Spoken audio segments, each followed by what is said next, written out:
Good afternoon, ladies and gentlemen. I'm your host, Richard in my mouth. You can call me a dick. Coming to you with some week 2 highlights. We got the Rippy Magoosters and the 9 to 5ers facing off here. We got Spearman Breeding Ground and out to Blake. Now the Rippy Magoos are coming in with a 3-0 record, and 9 to 5ers are at 1-2. So they're trying to get a few more wins in the W column, if you know what I mean. We got Spearman lining one off the house. My God, son. We need to hire a carpenter to fix that one. All right, here we go. Will is going to take a walk, and the 9 to 5ers are going to get some base runners here. But sadly, nothing's going to come of it.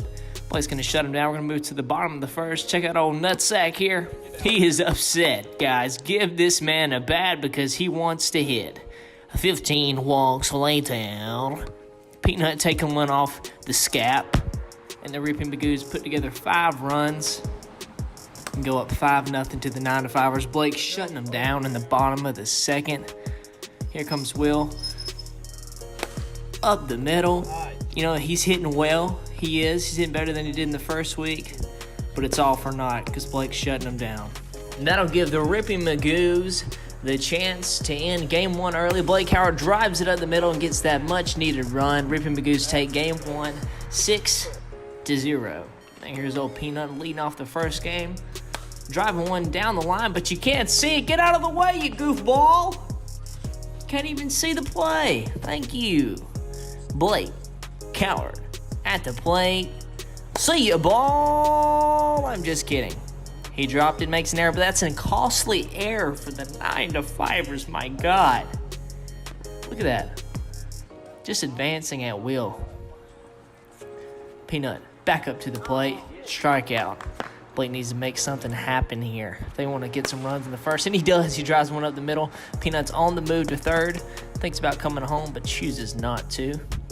After a walk, Blake will go back up, strikeout. Rippy Magoos are up 4-0 in the bottom of the first. Blake striking out Spearman right there.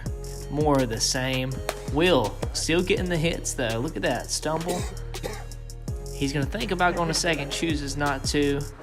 They'll get another out, and they'll go to the top of the second. Blake Cowart doing more of the same, driving balls into the fence, just really being the man. Peanut's going to take a stroll down to first.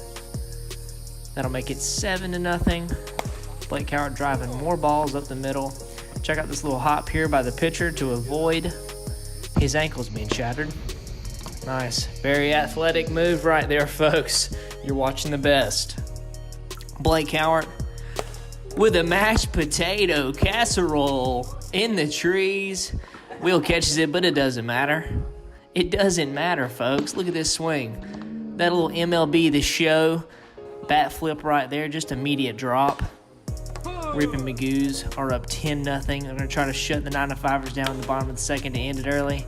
They get a ground out right there to take Game Richard 2. in my mouth here. You can call me Dick, but I'm here with Blake Cowart from the Rippy Magoos. Blake, what was your key to success today? Well, I think the key today was being patient, Richard.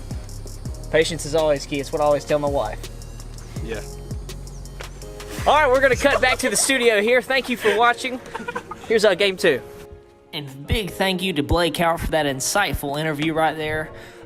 In the next series, we have the 8L Alcoballics and the Mississippi Ball Smackers, both team at 1-2, trying to improve their record. Very crucial series for both these teams. Mitch Sutherland on the mound for the Alcoballics, pounding his zone early. He's going to get a K right there. That'll bring up Kaene Mclaughlin, who's going to take a look at that one as it hits the zone. Another strikeout for Mitch. Gage Cowart on the mound is going to get a weak ground ball back to the pitcher. That's one out, and that'll bring up the PO, Cole Elliott. He's going to float one into center. Kane makes the athletic catch. Top second. Euro step in the outfield. I like it. Mitch Sutherland still pounding the zone. Top bar fastball. Gage can't catch up to it. Kane, pay attention, buddy. Pay attention. Here we go. Here comes the pitch and the wind. He's going to draw a walk. That'll bring Gage Cowart back up to the plate. He's going to float one high, deep. Tyler Week ranges to the wall and makes the catch. Bottom 2. Kaene Mclaughlin on the mound. He's going to strike Mitch out. on a high drop. That'll bring Tyler Weeks up, who's going to drive one off the wall, mix his Gage up in the outfield, and they can't make the play. Cole Elliott back up to the plate. He's going to ground one to Gage Cowart, who's going to make the play to Kaene, and that'll bring up the top of the third, 0-0. Locked in the tie here, folks. Very important half inning right here. Mitch Sutherland still pounding the zone, strikes out Kaene. That'll bring up Gage. And he's going to launch this one into the trees. Folks, that is a green bean souffle.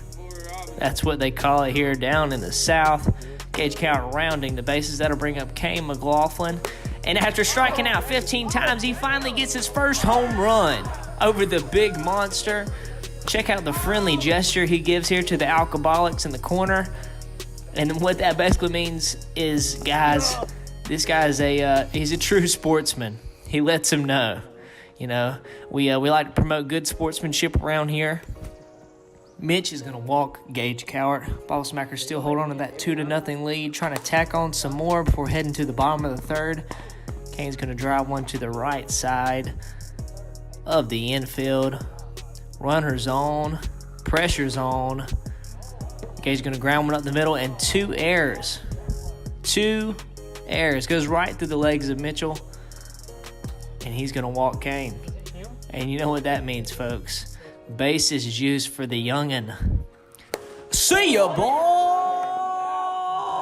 Come back later, son. And listen, folks, I don't know if you've seen that home run or if you need a replay or not. Just slide that little bar back, and you can witness greatness. Now, the Ball Smackers trying to close out this game. They're going to make an error, but it's quite all right because Kane's getting the strikeout here in the bottom of the inning, looking for one more out. But Mitch sends it into the trees, making things interesting. 2-run home run for Mitchell Sutherland. He's happy about that one. I'll bring up Cole Elliott, who takes him yard. Your God, son. I don't know if you guys have ever heard of the term pitchers who rake, but I'd say that applies to him. And Mitch strikes out, giving the Ball Smackers a win of Game 1. Game 2 here, folks. Kaene Mclaughlin ground one up the middle, and Tyler Weeks throws one into the neighbor's yard, which sends Gage to third. And an interesting choice here by Tyler to just, really give the game away. He's lobbing pitches up there just for them to tee off on. And here we have Rory McIlroy at the tee, hitting one about 325 down the fairway.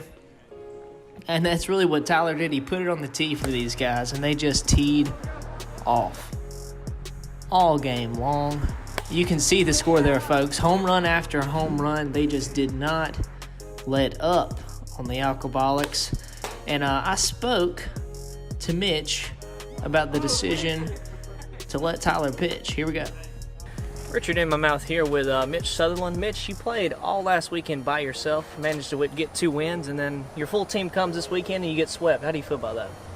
I gotta be honest with you, Richard, Dick, if you don't mind. No problem. It's sour, man. It's sour. Would you contribute any of your failure to any of your other teammates? No, I take the full blame. It definitely wasn't Tyler Weeks' fault. It definitely wasn't Tyler. You heard it here first, folks. All right, thank you. I got Kaene Mclaughlin here from the Ball Smackers. Kaene, you the only person to show up on your team this weekend, but you still managed to get the sweep. Is there any comments to that, or? Well, see, I really going in just try to think about smacking the ball real hard. That usually works. All right, folks, listen up closely, kids. This guy knows what he's doing. And folks, that'll conclude the Week 2 highlights. We're going to get right into some stats here.